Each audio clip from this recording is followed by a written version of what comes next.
Not often has one man proven influential enough to dominate and alter the direction of his epoch, but very frequently we see one taking advantage of its tendencies and so managing these, so directing them, that he seems almost to create his surroundings and becomes to all men the expression and example of his times.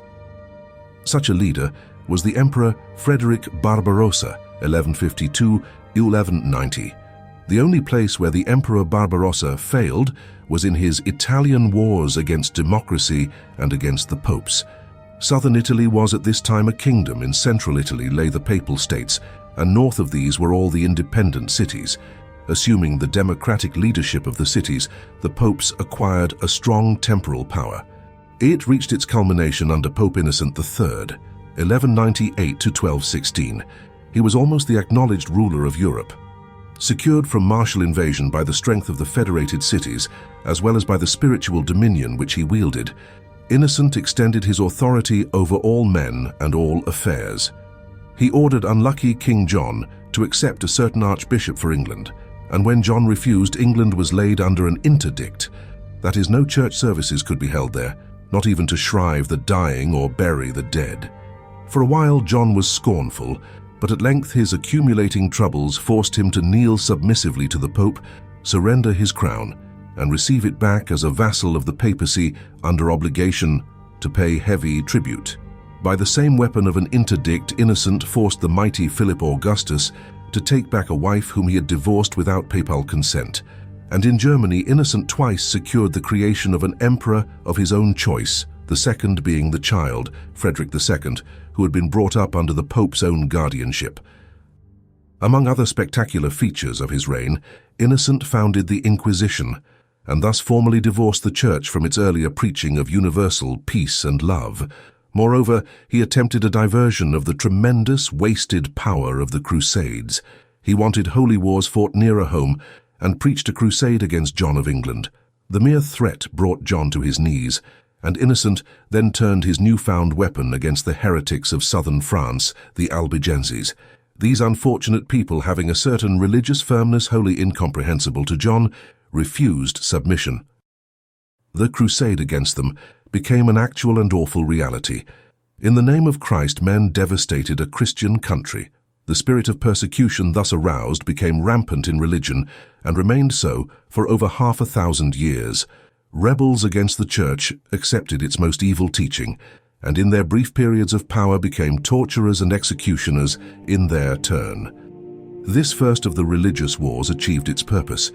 It exterminated or at least suppressed the heresy by exterminating every heretic who dared assert himself. Vast numbers of holy Orthodox Christians perished also, since even they fought against the Crusaders in defending their homes. War did not change its hideous face because man had presumed to place a blessing on it. Next to Italy, southern France had been the most cultured land of Europe. The Crusaders left it almost a desert. It had been practically independent of the kings at Paris, henceforth it offered them no resistance.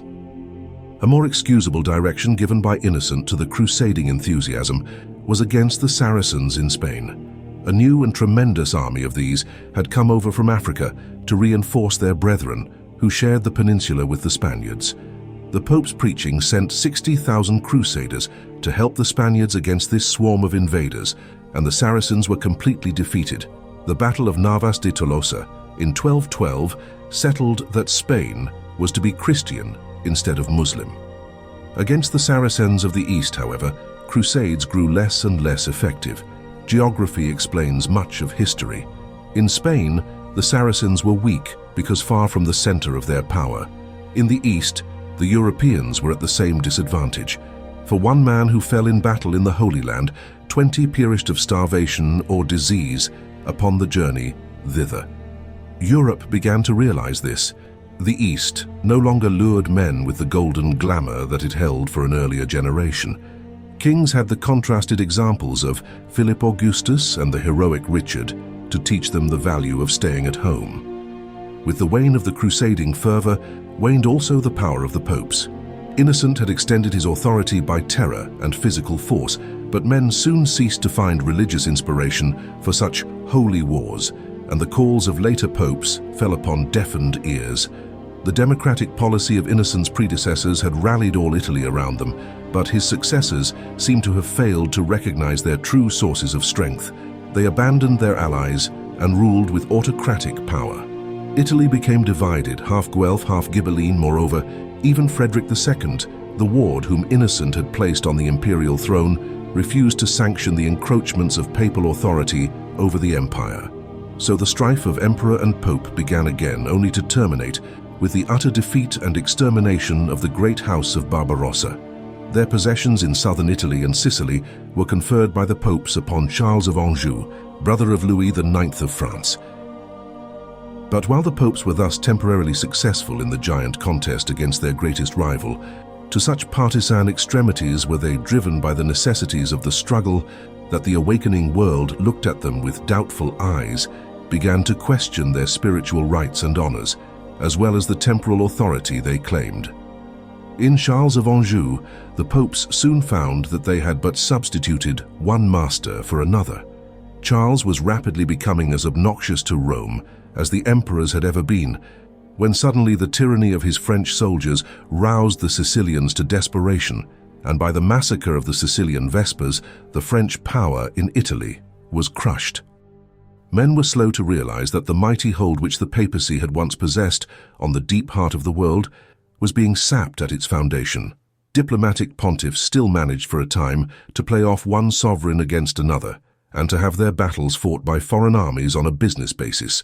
As late as the year 1300, the first great jubilee of the Church was celebrated and brought hundreds of thousands of pilgrims flocking to Rome.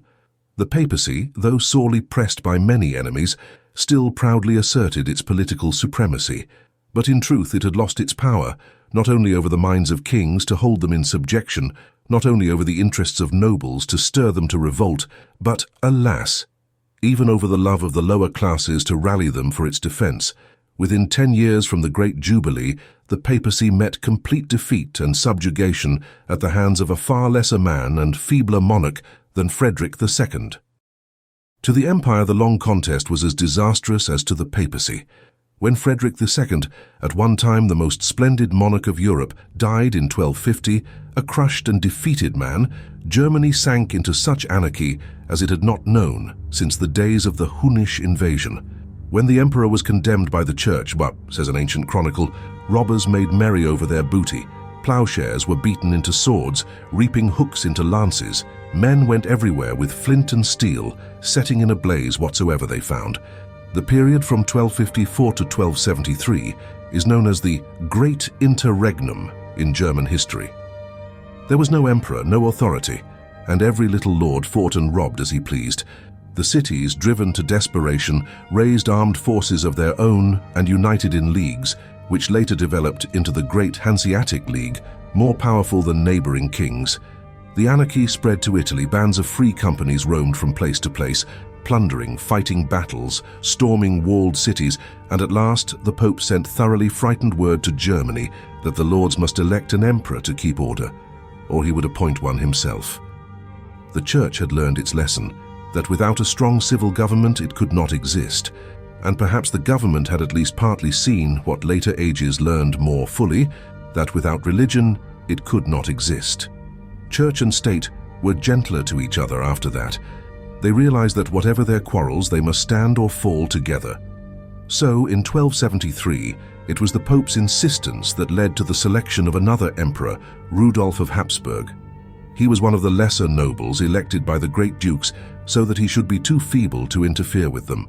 But he did interfere and overthrew Ottokar of Bohemia, the strongest of them all, and restored some measure of law and tranquility to distracted Germany. His son he managed to establish as Duke of Austria, and eventually the empire became hereditary in the family, so that the Habsburgs remained rulers of Germany until Napoleon drove them out. A Habsburg sat on the Austrian throne until after the First World War, 750 years later.